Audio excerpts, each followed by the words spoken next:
Hey everybody, I'm recording my second back-to-back video here. This is actually going to be the content that was supposed to be in the first video. I wanted to kind of show off my game and just kind of talk about it and reintroduce this devlog thing that I was doing, but I ended up talking about like how I got into game development, and then started kind of putting a bow on XPlig. So I went 20 minutes and I hadn't even shown the game. I figured, that was a sort of self-contained idea, and now I'm going to do one where I actually show my game. And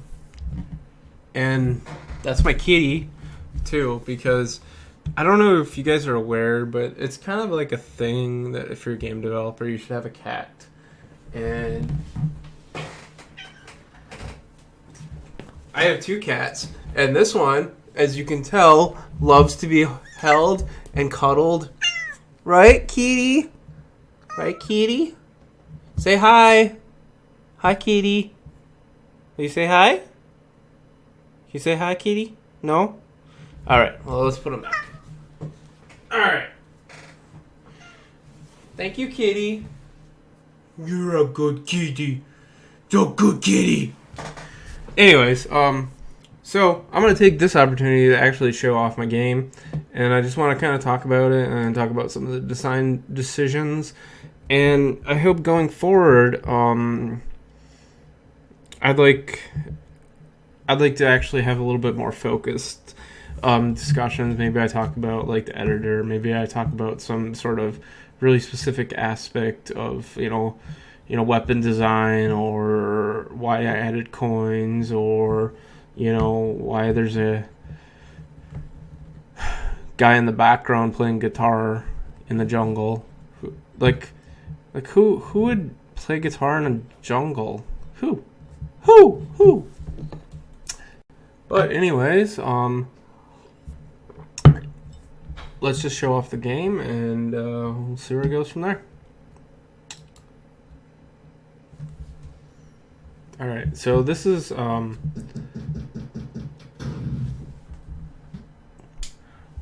game Platinum Kill. It is done in C# with Monogame. I originally released this as Ultra Action on XPlig, and if you hurry, you might still be able to get it. I don't know if it's still up now. They're taking them down today and tomorrow and the next day and the next day and the next day. But this is a lot better version. This is going to be coming to Steam, most likely PS4. I've got some other stuff I'm sort of playing with that I hope to get it on, but less solid on any of those. But anyways, I kind of took that game that I had done and really that was basically like a 1 month kind of, let's see what I can make in a month. Let's see if there's a market for it, if it sells, if I can support myself doing that. And resounding answer was I could not. I could not do that. So this was all done part time. This is actually I do all the coding. Contract out I do the coding and the sound effects aside from some of the jingles. Contract out for artwork and the music. I've used two different people for the artwork. I've used Zach Parrish. If any of you guys know me from the XPlig sort of crowd, you guys are probably familiar with Zach. I know he's worked with a few others of you, but he does all the music. I'm gonna have the music actually turned off for this video just to make it easier to understand, but if you actually play the game, you'll hear it. So I'll just kind of start from the start. I always do kind of basic menus in my games. I have never gotten really elaborate with them. Start game, leaderboards. I got online high scores. Oh shit, apparently I didn't connect my Steam client, so I can't show you those. But I'm going to have two scoreboards.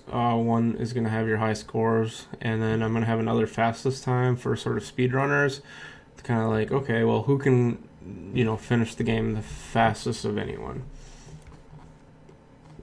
I might do like a second like nightmare mode, because I'm kind of finding like there's a big gulf in player ability, where some people are very good at this genre. This is a run and gun game, basically. Like, think sort of like the Contra, Metal Slug style games.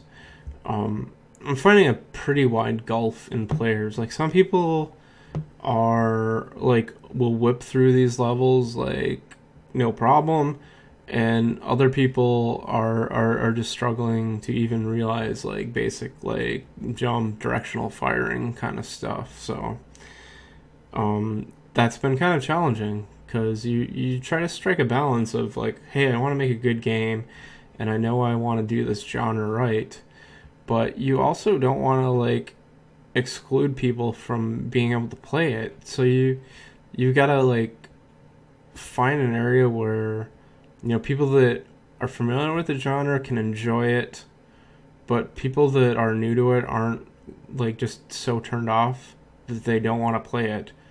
But if you cater to them too much, then you kind of risk making it boring for everyone else. So that's one of the things I've been sort of struggling with, and um, I think I've made some progress. I think some of that is, even if you start off with like a low difficulty, if you make killing people, progressing through the levels, like if you make that feel satisfying, you're not going to be bored. Like, even if it's not super difficult, but it has to be a certain amount difficult, and that's what kind of gets me, because some players just really, the moment you give it any difficulty curve, because they're just not familiar with the genre and the movements and the ideas, just get wiped out. So I don't know.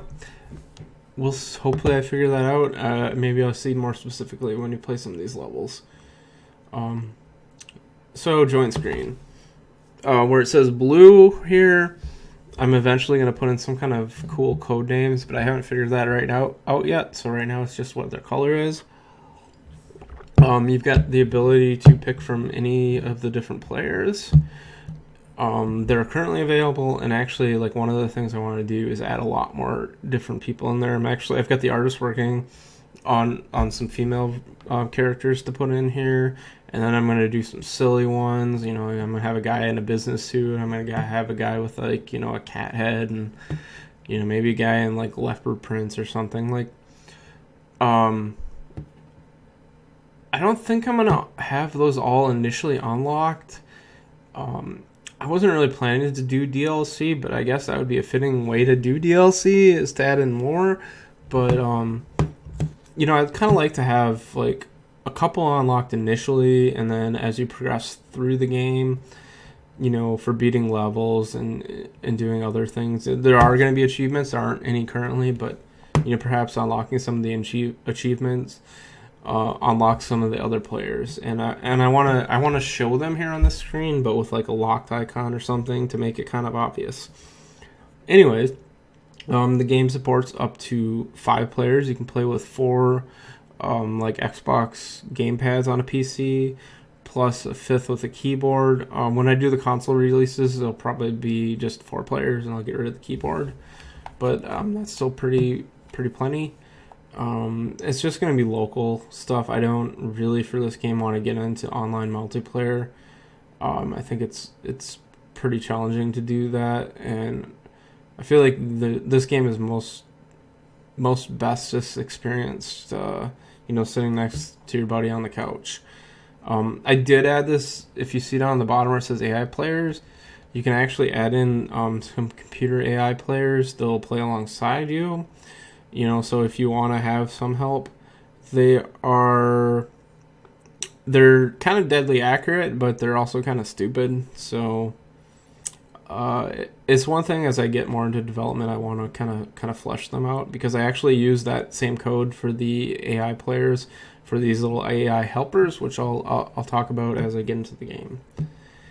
Anyways, that's probably enough setup. I'm already like 10 minutes in and I haven't even played the game. So We'll play some levels and we'll see how it goes.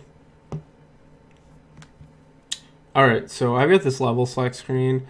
I don't think I'm going to probably have this in the final version, but for testing and development, it is like a godsend. Like if I wanted to test, this level, and I had to play through the first 4, like it'd be a nightmare. So I put this in here, and it also gives people, when I'm doing playtesting, to have an opportunity, like, hey, this guy can't beat the jungle level, he can't beat the boss, he can't beat the mid boss, but I want to see, how he plays the surf level. I want to see how he plays the North Pole level. It allows, when I'm doing playtesting, for me to very easily be like, okay, play these other levels, let me know what you think, so that I can kind of, get a good feel for everything. We'll start from the beginning. I've got these really sort of basic cutscene kind of things. They type it in. There's a clickety clack sound which you may or may not hear. I'm not sure on the video. I tried to be sort of silly and corny with these, and I don't know, when I showed these off in a room, people were laughing and stuff, so that seems like a good sign.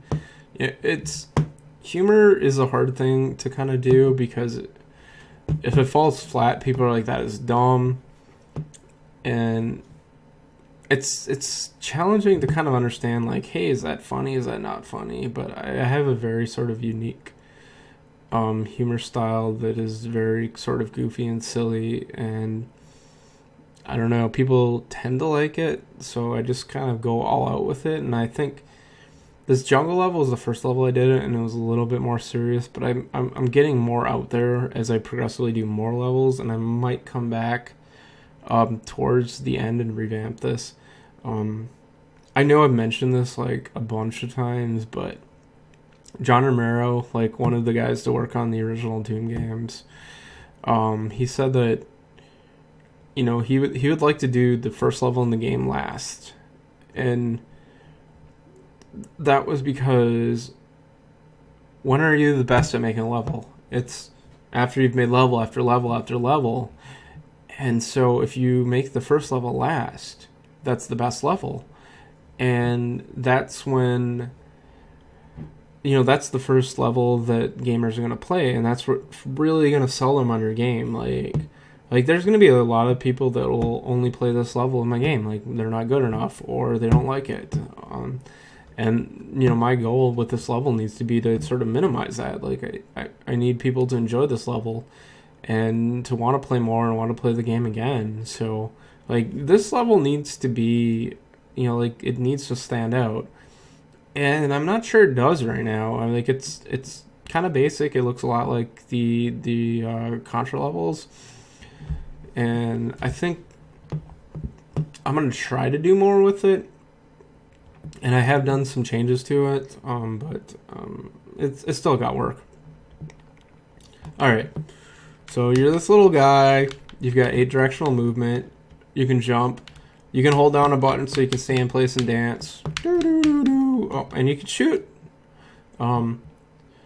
Coins. Sometimes they drop coins, sometimes they don't. I'm actually kind of thinking about making them always drop coins, because coins are fun to collect. And they're sort of rewarding. And it's just like a little something that adds to the game, and it makes it a little bit more unique from some of these other run and gun games. I've got these. Okay, so here's some weapons. Shoot those, they float up. So there's 2 things in this game. There's weapons and there's attributes. This flashing R is actually a rapid attribute. You can have 1 weapon and 1 attribute at a time. So right now, my attribute is rapid. So whatever gun I get, this attribute gets applied to. And right now there's a giant attribute. So it makes my shots giant, and that will replace rapid. And there's a freeze gun, but I'm actually going to make it into a freeze attribute. And there's going to be probably some other things that I do too, but that's what I have right now. I haven't really fleshed out all the weapon attribute stuff, but that's kind of where I'm going. The second thing is collecting here. This is a 2-way weapon, and so that makes it whenever I fire, I'm firing, forward and backwards. And see, if you notice in the top left there, I kept the R attribute. That means that I've actually kept the rapid fire, plus I can now do the two-way shot. Alright. Alright, so, okay, so, see, okay. There's this little red guy that popped up, and he's behind the pause menu right now. But this is what I was talking about earlier. These are AI helpers, and right now they're tied to kill streaks. I kind of like that. I like that mechanic of tying them to kill streaks, but I think I'm going to make it so they don't automatically spawn, but rather it adds like a tick to the UI, and then you can press a button on the keyboard to spawn them. But they're basically like a colored version of you that kind of runs ahead, and it shoots and kills things, and it does some basic avoidance, and it can fight some of the bosses right now, and other bosses it's just really stupid. But this is one of the things, like, I felt like, as a big fan of the original Contra games, those games lose a lot when you're playing by yourself. They're far more interesting when you're playing with other people, but a lot of times you're going to be playing by yourself. Like, that's just the reality of it, you know? It's like, you know, some of us don't have friends, you know? It's like nobody likes us. No, I mean, the reality is that you just don't have people to play with sometimes, or, you know, sometimes you have people to play with and you want more people to play with. You know, maybe you want to play 4 players and you only have 3 people over. Anyways, these sort of give, like, they give you some help, as if there's another player. I think they add a lot to the game, sort of in that respect. I think as I figure them out more and flesh them out more, they're going to be better. I want to add some commands to them. So, like, right now, I can tell it to hold. I can tell that, so that red guy, I press the hold button, he will not move from there. Like, I can apparently push him along the screen. I didn't know I could do that. That's awesome. But once I let him go, you know, okay. So, but I want to have some things, like, I want to have him like, okay, he's going to flank me. He's going to stand, you know, behind me and kill people behind me. Or he's going to stay, you know, in front of me a little bit and kill people in front of me. You know, things like that. Like, I just want some basic, and now he's dead. But I want to add some basics to him. Anyways, here's a new shot, 4 shots. Oh, hold on. I'm gonna hit this button. I've got some keyboard debugging commands to give myself extra lives, because while I'm talking, I'm very likely gonna die. This is gonna be my finest hour playing. Anyway, so now I've got a 4-way gun, so now it shoots 4 directions. Notice I still have the rapid. Here's invincibility. This is just basically an invincibility shield. I can run through people and kill them. Boom, boom, boom. There I got a kill streak, so see, I got another one of these guys. I'm going to let him run wild. Here's some jumpy jumps.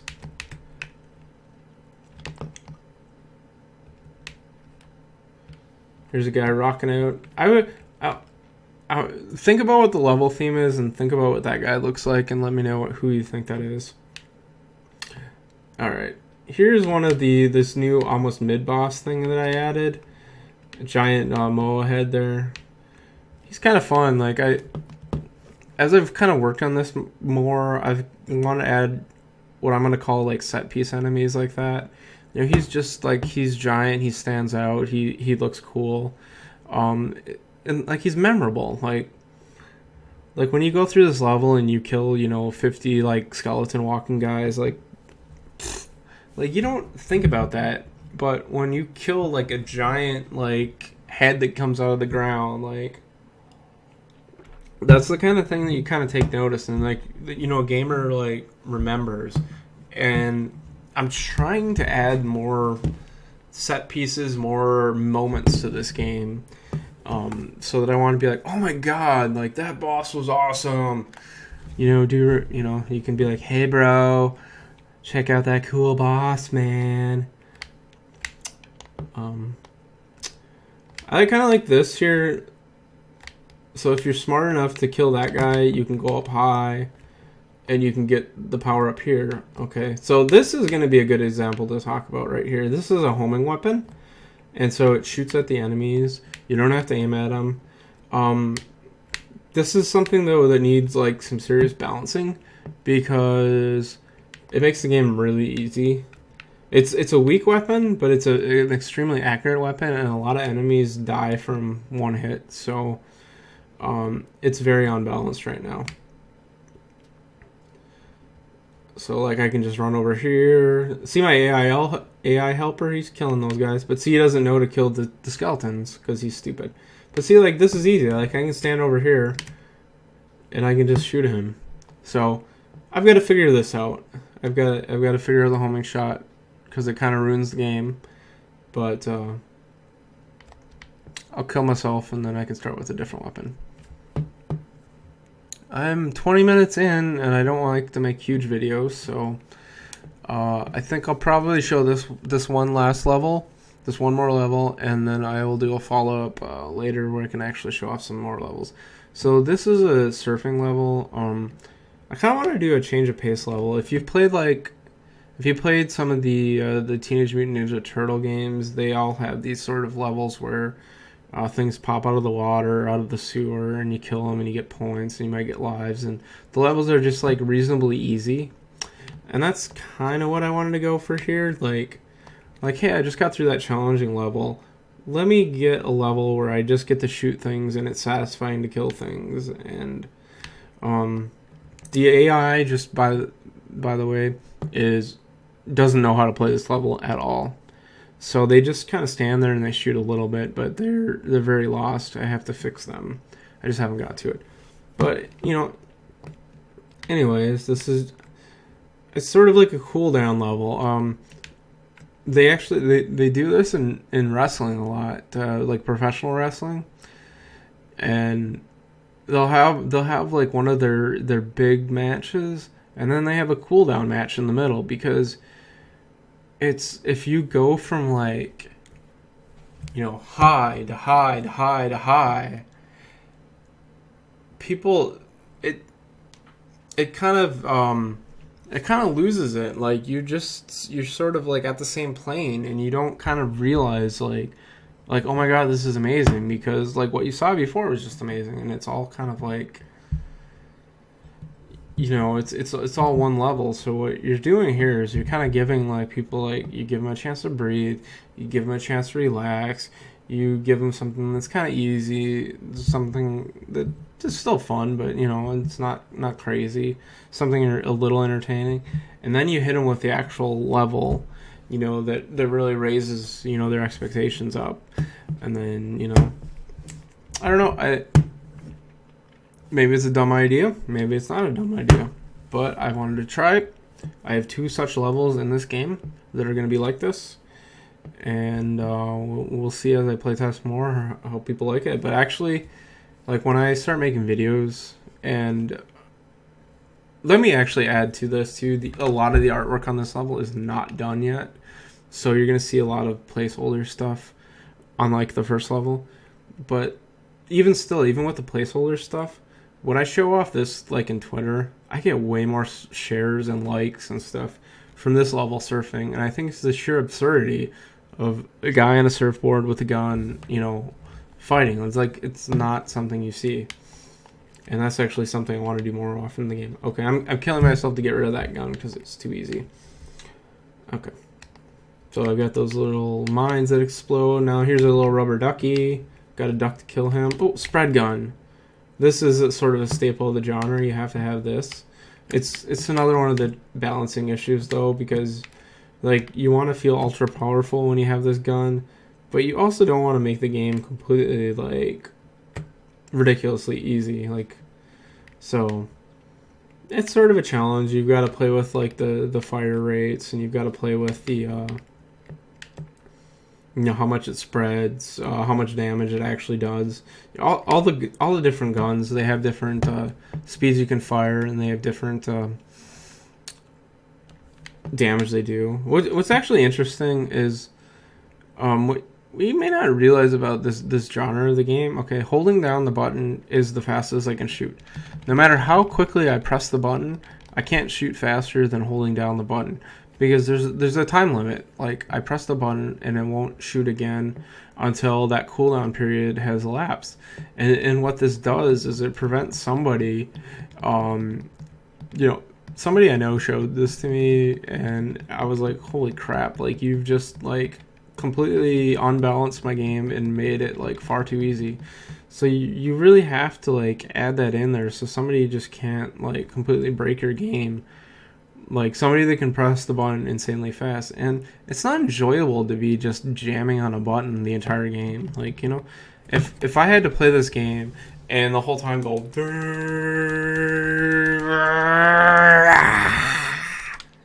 it's not fun. It's after a while I get sick of it. I get sick of pressing the button.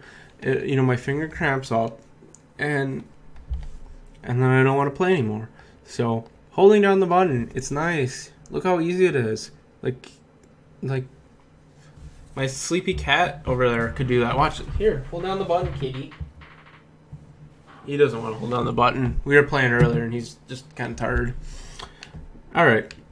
So, anyways, here's the boss, giant rubber ducky. That's kind of what I was talking about with set piece stuff. Like, who is not gonna remember being attacked by a giant rubber ducky? We all know rubber duckies. We all have nightmares about them, and who hasn't had this, like, horrible nightmare that a giant rubber ducky was trying to squash you on a dock while spawning smaller, tiny rubber duckies. So, anyways, like, that AI, I wish that AI had lived longer, because he sort of knows how to fight this guy, but then there's a bug with him where he'll get stuck in the middle, and then he'll just stand there, and he doesn't know what to do. So, anyways, I want to show you, there's 3 more levels that I have, but I'm going to do that in a different video, and I've been doing videos for like an hour, and I'm losing my voice. Anyways, thanks for tuning in. I hope you learned a little something. I hope you have interest in this game, or hearing me talk, or cats. Hi, Kit Kat. Say hi. He is enthralled.